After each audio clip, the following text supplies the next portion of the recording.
Mesdames, Messieurs, ladies and gentlemen, accueillons, please welcome, votre animateur préféré, your favorite host, Sean Starr.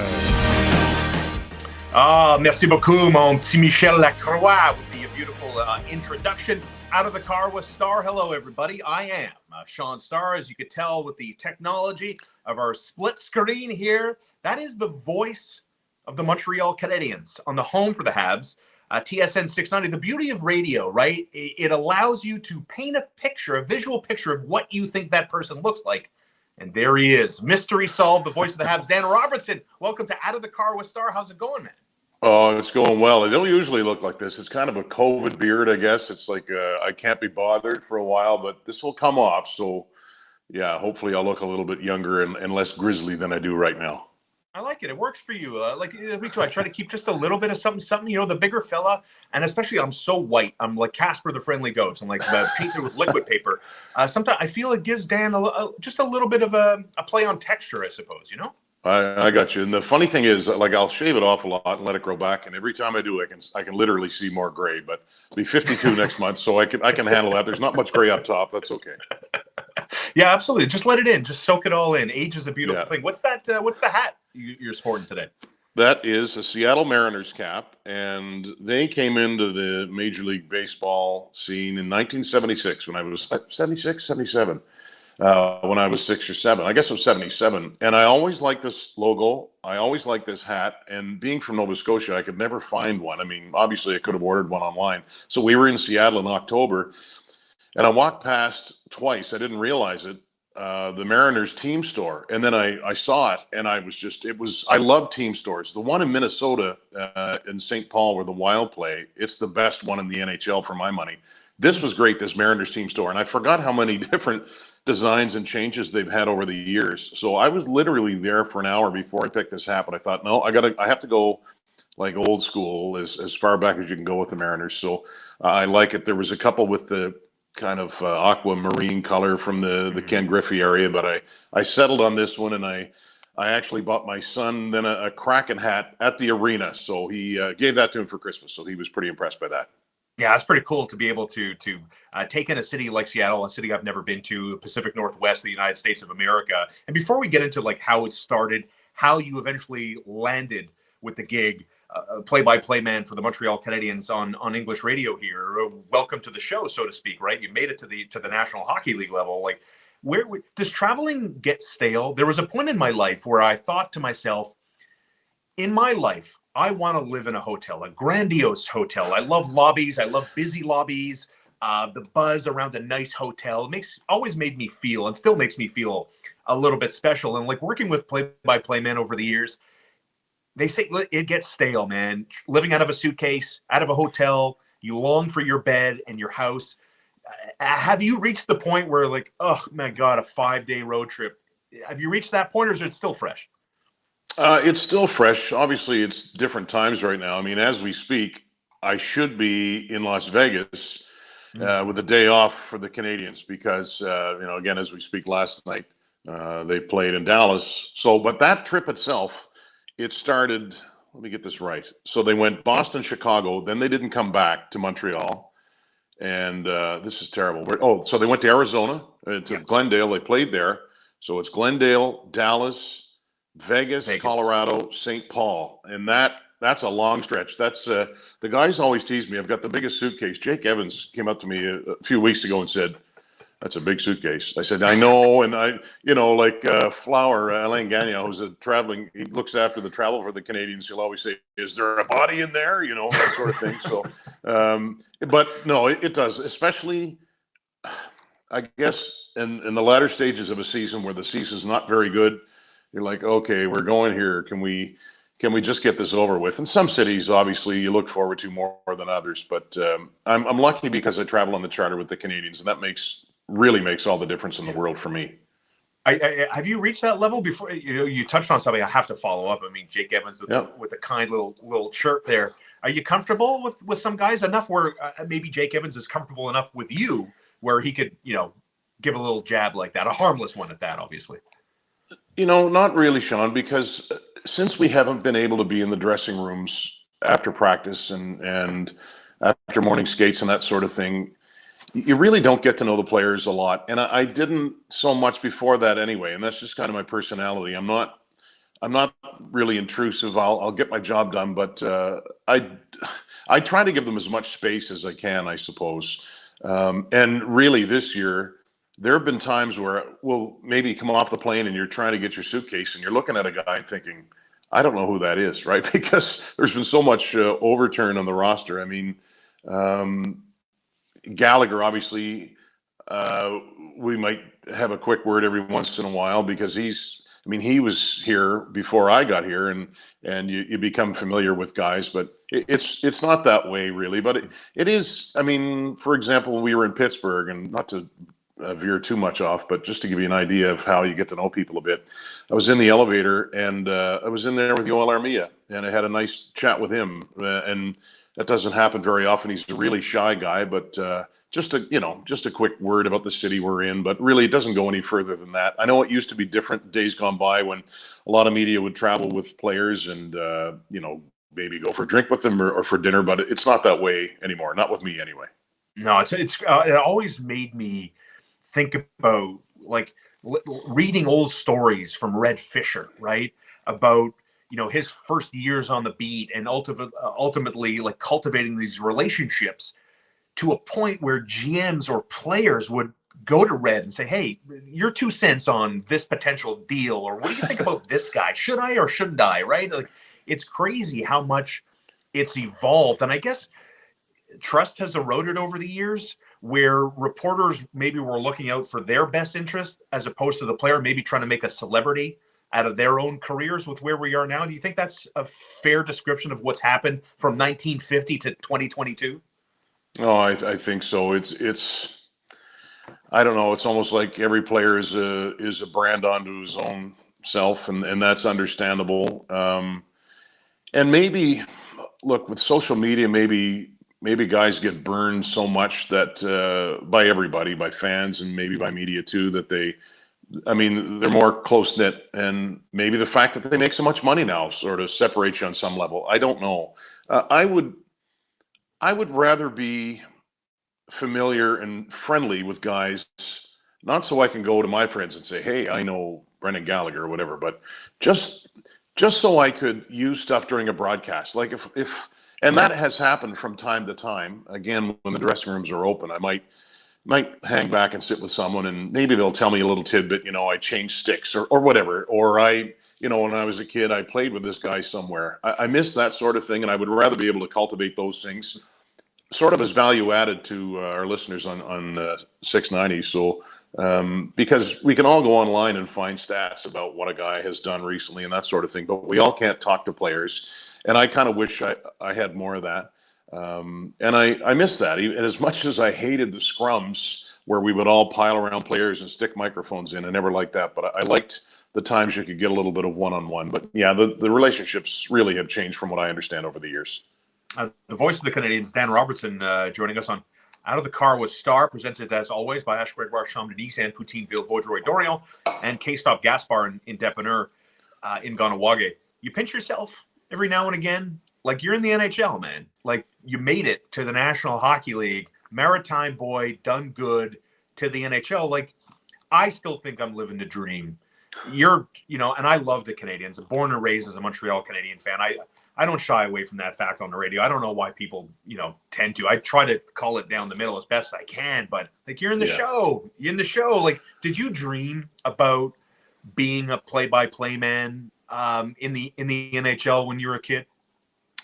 I won't say that I did, but I look back now and I can remember I would go in the basement all the time and shoot pucks as a kid. And I remember Hockey Night in Canada. I'd sneak down. My parents would let me stay up late. Every intermission, I'd be down there stick handling, and I would say, here's Sittler to McDonald, Savard blocks a shot, that sort of thing. I don't know if that was kind of the germination of it all, but do I pinch myself? I still do from time to time. And you know what? My sister is great. She listens to every single game. She lives in Nova Scotia, and she'll say, great job or whatever. And every once in a while, she'll say, you realize where you are and what you're doing, right? And that's not me making a big deal of it. But I do. Like there was you'll go to Madison Square Garden and look around and think, all the things that have happened in this building. And obviously, my favorite place to call games is at the Bell Center. And I can remember the first game that I called, the first regular season game in 2014. It was the Rangers here for the home opener. And I had never been to a Canadiens game prior to that. Wow. So here I am right in the middle of it. And I can't remember. I don't know if Ken Dryden passed the torch to Carey Price. It was one of the really good ceremonies that they always seem to come up with. And I was overwhelmed. I had to take my headset off and back up. And I had this smile that I couldn't get off my face. And I thought, okay, like this is something. I'm right in the middle of it. And you don't want to become, I don't want to say jaded, but you don't want to become so used to it that you forget, how much fun it is. And it is. Even people will say, I had a tweet last night saying, I'm glad you can still have fun in a miserable season. Well, to me, it's a privilege to call NHL games. And yeah, every once in a while I might get run down and kind of grumble a little bit and then say, shut your mouth, boy. Look, you kind of got what you wanted. So there was a point. I didn't get this job till I was 44. There was a point where I thought, okay, working Quebec League games and that sort of thing. Will I ever get an opportunity? Am I good enough? Can I get to the next level? And you believe in yourself and then you don't because you're not getting there. And so it was a long process, but I'm glad to be where I am right now professionally. Well, like you're saying, you get the gig in 2014 with TSN 690 and, working Halifax Moosehead games for a while. How long is a while? How long were you on the Q beat with Halifax? It was roughly 12 years. So yeah. I started as a host. I worked for Eastlink TV. It's a cable station there. And I started as a host. The first thing, I started as a color commentator, and we would cover games. And then this is how bad it was. We would show them the next day at 7:00 in the morning, and it was Moose for breakfast. And I can imagine the audience at 7 a.m. on a weekday after a Mooseheads game. But one day the play-by-play guy couldn't make it, so I jumped in there, and I thought, this isn't so bad. But that was the fun thing too, Sean. I did a lot of football and basketball also, and I'm certainly not an expert on anything, let alone football and basketball, but you figure out how to do it. And I think it's all transferable from sport to sport. It's about identifying people and trying to have a certain tone when you call the game. So I look back now, my boss at the time was Brett Smith, and a great guy. We're still really good friends, and he gave me so much opportunity. And I think that was it. I just kind of learned what to do over the course of time, and just having all of those reps made me get better. Then when I got here, I really think too that I got better because you do 82 games plus per year. Unless you're not doing your homework and air checking, you had better get better. And I think I have over the years. I certainly hope so. And we're, just like you, we're still trying to get better all the time. All the time. It's a work in progress, right? Like the last thing you want to ever be guilty of is settling for mediocrity. Just being okay. You know what I mean? That's don't do that, I suppose. So obviously getting to the National Hockey League is a dream. It's exceptionally hard to do. At what point in your 12 years working in the queue, whether it's, Eastlink TV, studio host, analyst work, play-by-play work, did you think to yourself, okay, I'm going to take the leap. I'm going to start putting together the best 3 minutes of my play-by-play, great goal call, good description of a fight, or a good sequence of play-by-play description, and I'm going to take that leap, put that together, and start sending it out. When did that first thought pop into your mind? In my hometown, they had the 2001 Under-17 World Hockey Challenge, and it was a big deal. And it's so long ago. Like Rick Nash was a 17-year-old on that team, and Eric Stahl and Marc-Andre Fleury, they were all in the tournament. And Braden Coburn, just Nikolai Zherdev, who played for Columbus. I'm thinking of some of the names, but that was a kind of a big step for me, and I got a lot of good feedback. This is kind of a good story that I don't know if I've told before, but Michael Farber, who we all know and love, was following Sidney Crosby around, I believe, when Crosby was 16 and with the Rimouski Oceanic. So in my job, I also did home games for the Cape Breton Screaming Eagles. And we knew that Michael was going to be there. Like, it was a big deal. He was with Sports Illustrated and was going to write a story about Sidney. So I go to call the game, and there's a wooden chair 8 inches beside me. No one's in it. So I go to start just 5 minutes before we go on air, and here comes Michael Farber, and he sits in that chair, and he goes, have a good call. No pressure, right? And I'm like, oh, man, because I idolized him, and I still do. And at the end of the game, he said, you know what? That was an NHL caliber call. And I had been doing games at that point. I had worked a year for the Moncton Wildcats, did their road games. I want to say maybe 4 years I had been doing games. But, I wasn't a kid. I was in my 30s. And so I wasn't wet behind the ears totally. But I thought, okay, I kind of thought I was on the right path and I had a certain skill at it. But if he's saying that, then maybe there is something. So I applied to a lot of places, and I still have the go away letters, from the Devils and from the Lightning and from the Coyotes. As you would hear, I don't even know how I heard back then about certain openings being there, but I tried everywhere. And then in I guess 2005, CBC fired Chris Lee, and I got to know a guy named Joel Darling, who's been a big help in my career. And Joel used to be the executive producer of Hockey Night in Canada. And I applied for that job, and he said, you were shortlisted. We had to give it to Jim Hewson. I understood, but when I knew I was shortlisted for that, I thought, well, okay, I'm probably on the right path, so I'll just keep pushing away, and that's what I did. Is that the takeaway then? Is that perseverance and persistence and, understanding that just because somebody or a team said no, that shouldn't be the end of the line, right? Is that the takeaway, Dan? I think it partly is. I think, what we do, there are people I'm sure who don't like my work, and I understand that. So you can't please everybody. And just if someone says no, and listen, recently, I don't know that I've said this, I applied for the Tampa Bay Lightning TV job. Dave Randorf got it. That's fine. And I think, all right, well, why not me? That sort of thing. But I will also say this: there's the old saying, well, if you persevere, you'll always get what you want.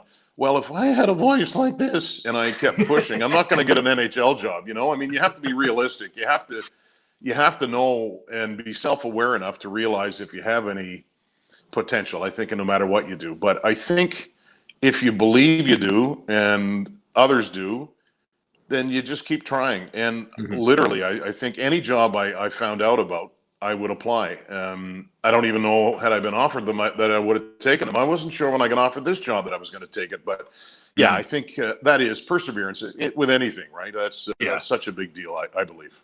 Well, I want to talk about interesting voices and play-by-play in a second. But since you opened the can, you applied for the Tampa Bay Lightning job, what is it then about, in the NHL? You reached the pinnacle of your profession. You're a play-by-play man for one of 32 NHL teams. Dan, there are only 32 of those jobs on our planet, and you have one of them. So what is it then, professionally speaking, that says, you know what, maybe the job in Tampa Bay, is it only weather, or is it something other than that? Money would be one. I would like to know. I don't know what those guys make. I have a guess. Just probably, and I know that's blunt, it might sound bad, but listen, I'm a human being. We all want to make more money. And and also you look at it and think that's a really good organization. And again, look, I don't know. Sometimes I think it takes more skill to be a good radio play-by-play guy than a TV guy, because you have to explain what's going on. People listening, they can't see. So you have to say more, but still, look, there's more, and it's not an ego thing. I think there's just more emphasis put on TV guys, and they get a little more credence, I guess, than radio guys do, rightly or wrongly. It's not 1950 anymore. So I think that was part of it. And I just think I think too, I knew it would be a highly sought after job. And I thought, well, I'm going to go and take a swing at it. And it might have been one of those situations that they offered it to me. I don't know what the terms were, what the negotiations would have been like, but and maybe it is an ego stroke. Maybe you want to see, okay, they like me and they want me, right? And just being honest, maybe that was all part of it. But when I didn't get it, I knew that, because there were stories coming out about how many people had applied and that sort of thing. And I felt I didn't have to take a back seat to no matter who got the job. I didn't, and that's okay in the long run. Yeah, I'm with you, man. Even if you just answered weather, I was like, yeah, I get it. We're recording this on Tuesday, January. What's today? The 19th today, the day Kent Hughes gets introduced. And I'm looking outside my backyard patio door, and I've got about 3.5 feet of snow. It's minus 25, and it's blowing 40 an hour outside. So had you answered weather with Tampa, je comprends. I get it, right? Yeah. Let's talk about interesting voices and what you prefer as a play-by-play man. And we've had some private discussions back and forth over the years when we play certain highlights, whether it's a Dave Mishkin Tampa Bay Lightning screeching goal call or Rick Jenneret all over the place. There are some really interesting characters on the radio side. I find they lend themselves more to radio. It gives you more of an opportunity to show your personality behind a call or a description of a play. How do you feel about guys that make it hoik, whether they're quoting movie lines like the guy in Florida with the Panthers used to do, or legendary broadcasters? Do you have a preferred style, Dan? I think I kind of lend myself to older broadcasters. I have a buddy, Connor McGahey, who does radio for Colorado, and he's terrific. And he does a lot of that stuff. Like, he has sayings and he'll quote movies and that sort of thing. And certain people love that kind of style. I think you just have to find whatever works for you. I have a good relationship with Sergio Momesso, of course, who does color with me. And we have similar senses of humor, I think. And I mean, the last game we called, I was getting a bit silly, but that's part of me too. I think I have a decent sense of humor, and I work that into the games. Now, having said that, I'm not going to do that on TV as much, right? So I do call some TV games, and I'm not going to say a clown. I'm just not going to have that approach. But I've always favored sort of classic play-by-play guys. There's not as many anymore. Whether it's telling too many stories during the play for my liking. Chris Cuthbert is my favorite, and that's on the TV side. And I think he has the right balance of anecdotes and stats that he throws in, but has a great feel for the game and just a tremendous call. But it is, listen, I've always done this. I had satellite radio, I think, before anyone else that I know, and I would listen to the National Hockey League games a lot, and it was always fascinating, and it still is, as to the different markets, the different calls, the different levels of energy. I think you can learn from people. You can pick up sayings if you want, or think, okay, he's doing that way. That's interesting. So there's guys who work alone. There's guys in big markets and small markets. It's very interesting to me. And I think, you know what, now that I think of it, Sean, I go way back in the 70s, being a kid in Trenton, Nova Scotia, and listening to WFAN on summer nights and getting a great signal and listening to the Mets baseball. And I think there's still that magic in there too. And I love that. And I'm really happy to be a part of it on some small level. Yeah, no doubt. And you talked about your relationship on air with Sergio, off air, clearly tight as well. And I think it comes across on the broadcast, and we'll talk about this season. And I think it's a calling card of a quality broadcast and quality broadcasters when, like this season, it's a loss season. They have 8 wins now, and we're not even at the halfway point, and it looks really, really bad. But yet you can still be entertained in a game like the one they got curb stomped out in Arizona, that you can still be entertained and you can still keep the attention span. How long does it take to get used to, your analyst and, the style? Because, in some of the small sample size I have, where I did some Q radio with Elliot Price, and he was the play-by-play man, I was the analyst, he always made it very clear to me, and I appreciated it so much. He just laid it out. I will make it blatantly obvious when you're going to come in. And if you just listen, you're going to hear it. Is it a pet peeve? Not that Sergio does it, but when you hear other announcers do it, when you're describing the play and your announcer's so excited he's talking over you. That one of your bigger pet peeves in the booth? Yeah, that happens. I mean, by the same token, I do it myself. I'll be telling some story. Like Jeff Petrie scored his first goal of the year recently, and you probably heard the highlight. It was some yarn. I don't know what I was talking about. And then puck goes off the backboards, goes to him, and he scores. I'm like, yeah. My first thought is this is going to make for a terrible clip for the morning show. But it's funny. And I've worked with a lot of different guys. So with Sergio primarily, obviously. On the TV side, I worked with Mike Johnson and Dave Poulin and Craig Button. I did a game with Jamie McLennan. And I think I try to be easy to work with that way.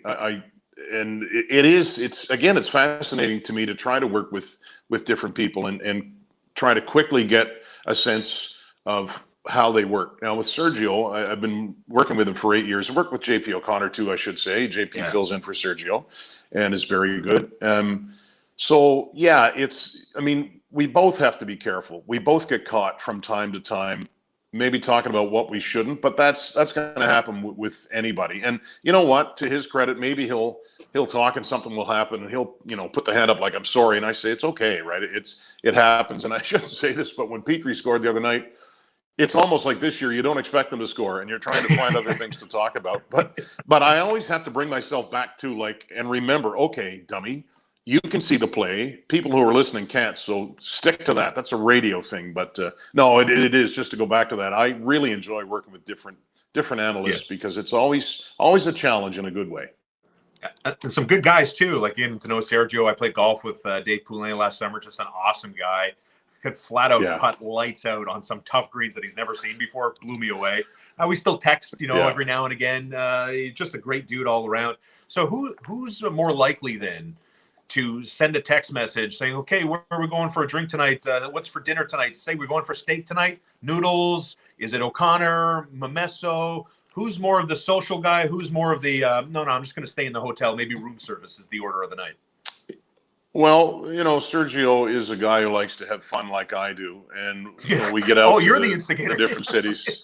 Well, you know what? It's probably 50-50, but we both will have our nights where I don't feel like going for dinner, or I don't want to go sit somewhere and for a couple of hours and eat. But I think we both like the same cities. And the thing is too, you go to different cities over time and you look forward to going to a certain restaurant or maybe a hotel bar for a drink or something like that. So I think he says we're like an old married couple when we're on the road, right? Because we know each other so well. The few times I've worked with Dave Poulin on the road, we've always had a beer afterward, and it's fun too. You'll talk about hockey, but you talk about life too, and it's fun to get to know guys that way. And with JP, I feel badly. He filled in on a road trip for Sergio this year. And, we couldn't go anywhere because of COVID. We were in Buffalo for Thanksgiving. It was dreary. It was miserable. Nothing was open. And they're losing. And I said, JP, usually it's a lot more fun than this. Sorry, man. So I think for Thanksgiving dinner, we walked to the local gas station and had like a Joe Louis, the American version of a Joe Louis and something like that. So, but you know what? Even in those times, you can find some humor. But I've never worked with. It's funny when I came here and an exhibition game to try out for the gig. I thought I'd never met Sergio, of course, and I thought if I don't like him or if I get a bad vibe and they offer me the job, I'm not going to take it. I thought I don't want to be tied to somebody day in and day out and not be able to get along with him. It just didn't mean that much to me. But right away I knew he was really good, and I knew that it was going to be a good kind of a partnership, and I think it has. That's a good piece of advice. I wish I had taken that advice. I work with a few people. Christ's sake, I couldn't stand them. but you got to pay the bills too, right? So there's a fine line in there. That was my logic, man. It's my crew. I'm going to give it up because of this doofus over here. I'm just going to suck it up for 4 hours, put a fake laugh on, and off to the races. You know what I mean? I'll see tomorrow morning. What's the one city, once this goddamn pandemic is over with, the one city you can't wait to get back to? Well, I really like Chicago, and we seem to have missed it so many times in the last few years. Or we're there on the second of a back-to-back, so you don't get to go out and walk around. I find it's sort of, I won't say it's like New York, but it's not too big. There's great architecture. It's a fun city to walk, and I miss that city. My closest friend lives in Vancouver, and we have like 4 days there in March. And we always seem to have a lot of time in Vancouver, and I love it. I used to live there when I was in my early 20s for a brief time. I was a security guard, Sean. I made $7.10 an hour, so that was quite something. Yes, yeah. Where were you a security guard? Paladin Security on the North Vancouver waterfront, and sometimes I would venture over into Vancouver. I mean, you know what? I think back now and thought I had graduated university, had no idea what to do, and went out west with a friend of mine, and he never came back. So good for him. But no, those are two cities. There's a lot of them actually that I like, but I always look forward to going to Vancouver. So you've been on the job in Montreal 8 years. Is there anything about when you came over, I mean, it's not like, oh, it's your first time in the big city. I mean, you finished telling us you spent some time in Vancouver. The one province in this country I have yet to go to, actually, Newfoundland. I haven't been to Newfoundland yet, and I have not been to British Columbia. Other than that, I've checked off pretty much all the boxes. But when it comes to coming to Montreal, was there anything about this market, this city, that was intimidating and took some time to get used to for you? There was, and the way it happened, I got this job like really late. I remember coming up to try out. I think it was September the 25th, right? And the season started October the 5th. So I had to make up my mind in a hurry, and we all did, sort of as a family at the time. And so they put me up at I think it's 2121 Atwater. It's right beside the Forum, and Knuckles used to live there actually. So, I couldn't sleep because of the construction work 15 floors below, right? And again, I lived in Denver, I've been around, whatever, but I'm like, is it like this all the time? And I came to find out that yes, it's like this all the time. So it was such a rush. I actually remember meeting you. I went in on a Monday, sort of met everybody, and you had asked me, will you come on in the morning? And I said, yeah, okay. So I totally forgot about it. And then I'm rushing around to get my phone activated. I knew you were trying to call me. It was just crazy, a crazy time.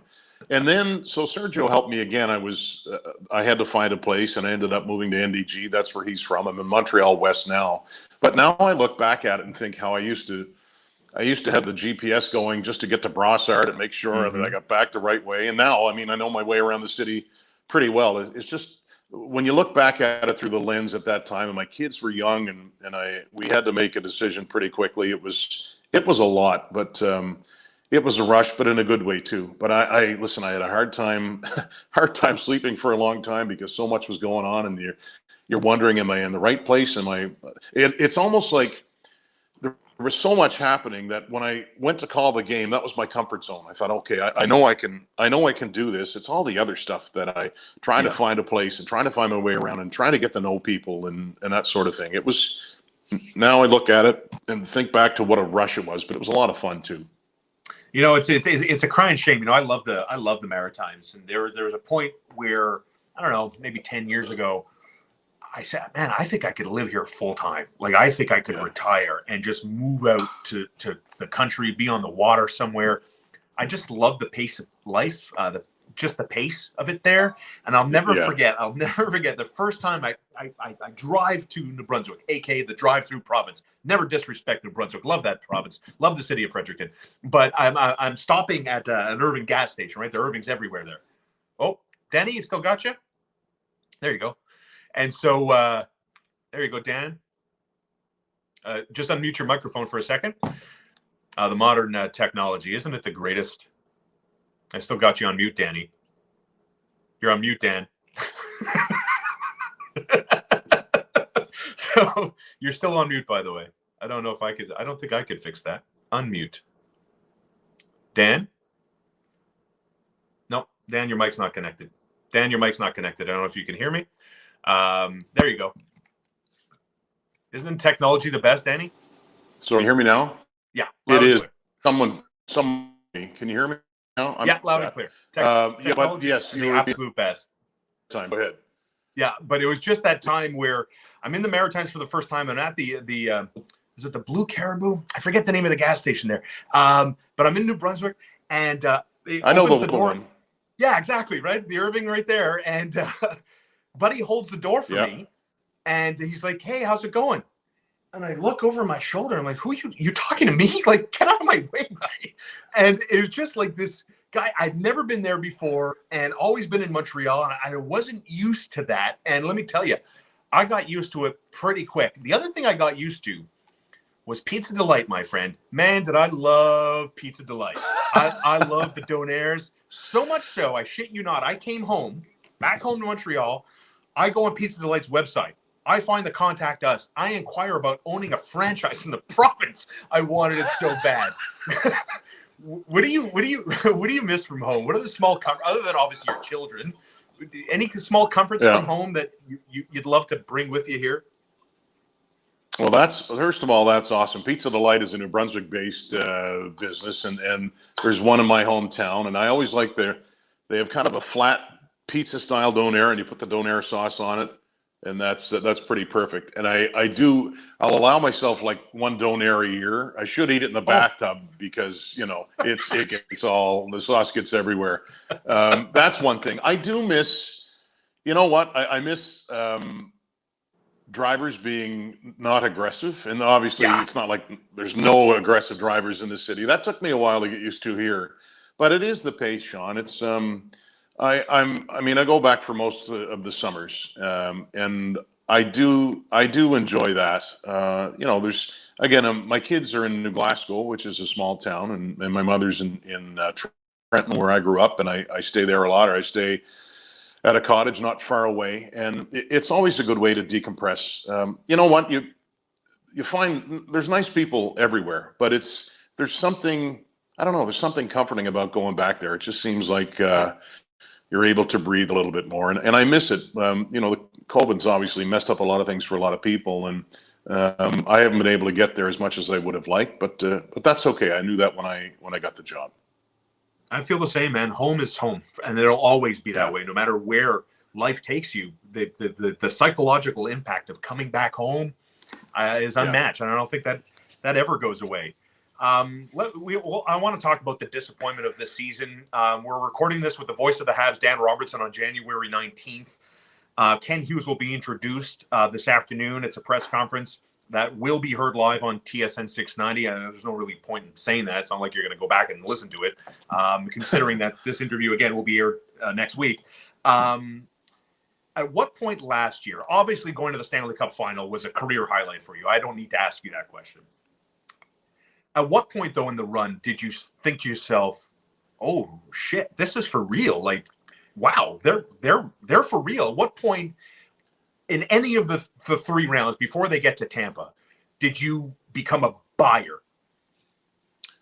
I think when Marc-Andre Fleury turned the puck over behind his net here at the Bell Center and Josh Anderson scored, I was like, I kept saying, they're not going to win this series. I didn't say it on air, but I thought to myself, okay, this is a much better team.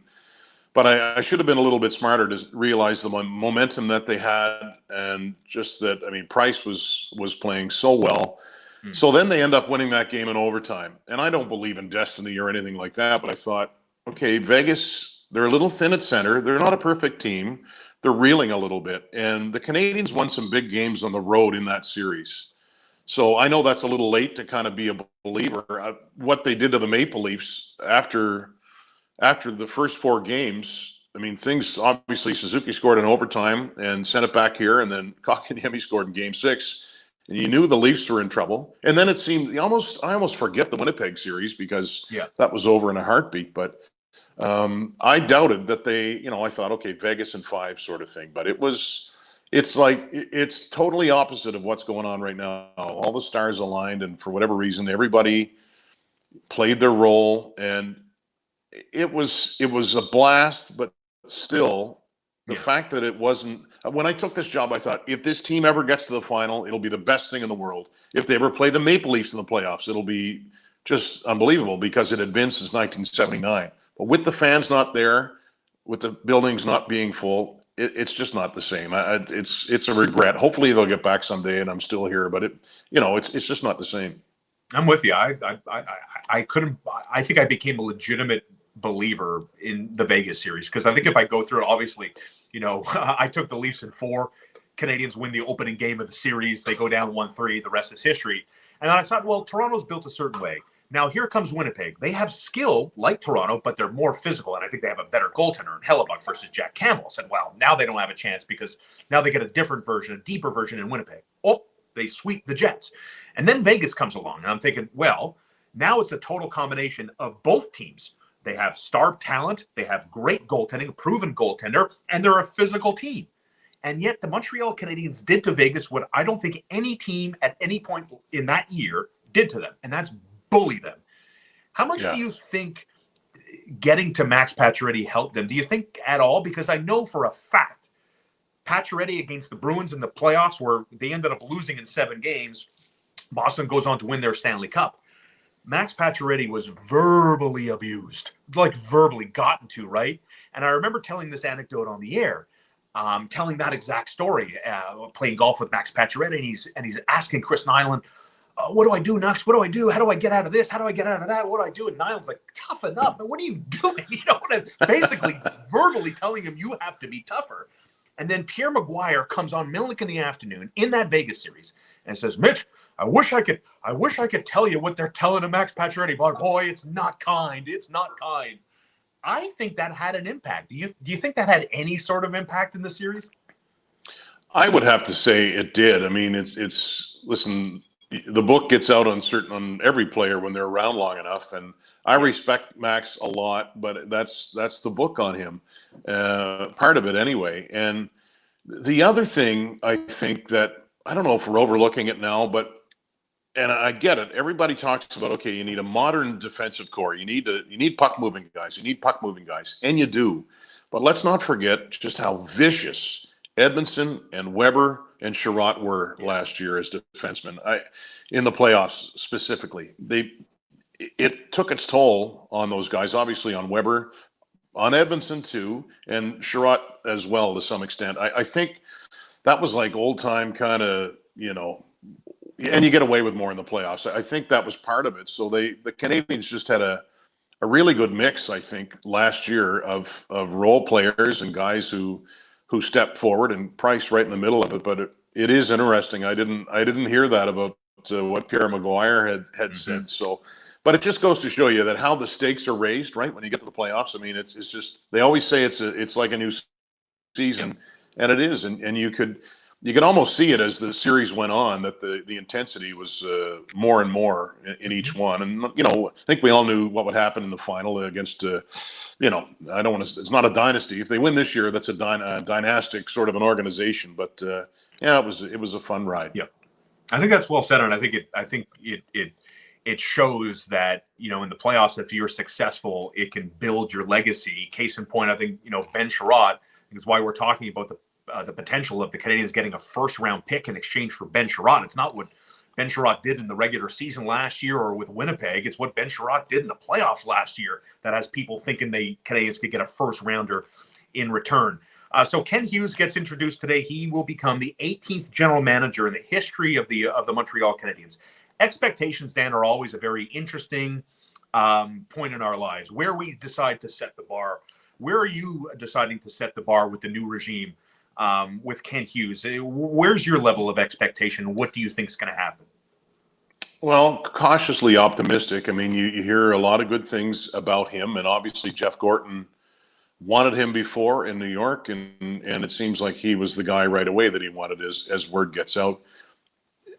It's just, I think we have to remember that it could take a while, regardless of who comes in. It's just, you know, I'm almost torn on one side too, because there's still some good pieces on the Canadiens roster, and guys who just, it seems like everybody has underperformed this year. So how long will it take?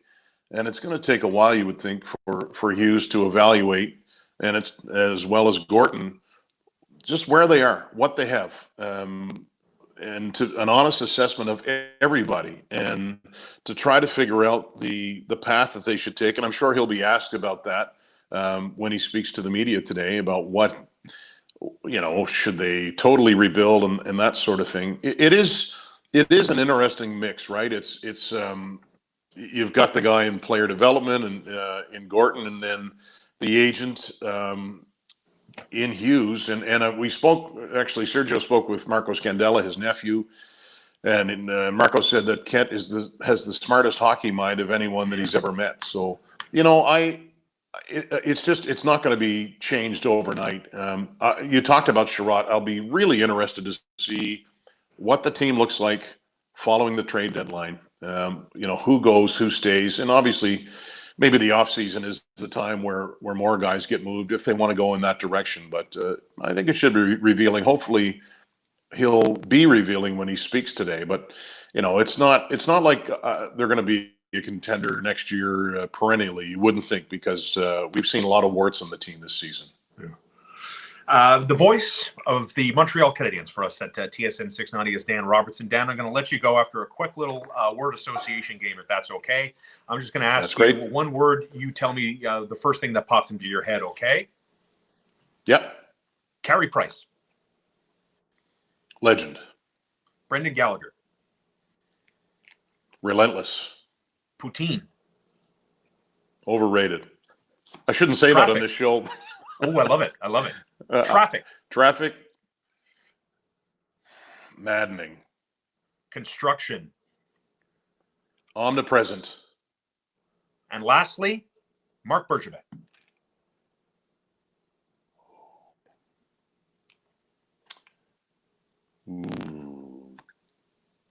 Cult of personality.